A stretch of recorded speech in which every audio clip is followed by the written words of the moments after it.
power bill cannot bring back what they've taken away. I think everyone is fed up with it, and everybody's afraid to say anything. I asked my anonymous friend if she'd also talked to the DEP.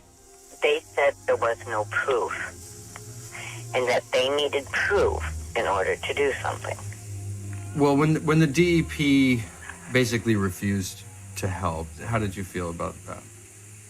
Like I was talking to a tree. Oh, my tie, is that okay? Yeah, There is a clear opportunity here in Pennsylvania for major new gas production. I have one quote here from you that says that you're trying to do this in a way that doesn't damage the environment. But you also said recently that water contamination is inevitable. To a certain Well, degree. yeah, I mean... Are those contradictory, or...? Here, I'll give you the direct, straight answer. There's no such thing as a perfect source of energy.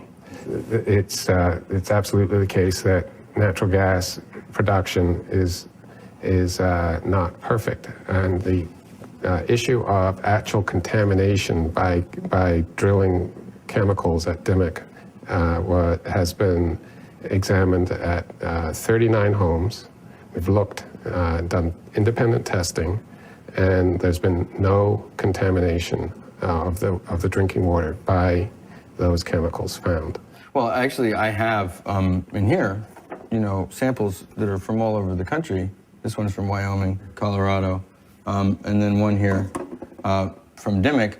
Now, this is tap water. In other words, drinking water. And I'm wondering if you're interested in drinking some of this. No, and absolutely, I'm not interested in people in Dimmock, and we've stopped it. What I'm doing in Dimmock is absolutely to deal with the problem that you're addressing.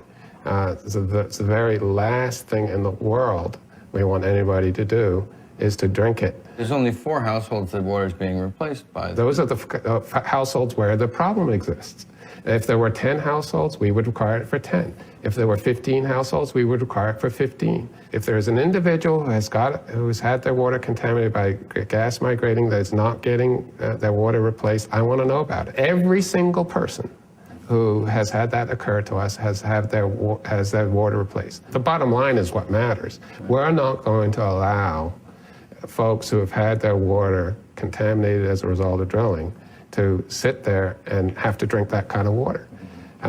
One of the things about being on that side of the camera and this side of the camera, you guys get to, at some level, wash your hands of everything. The folks on this side of the camera have to make some real decisions in the real world.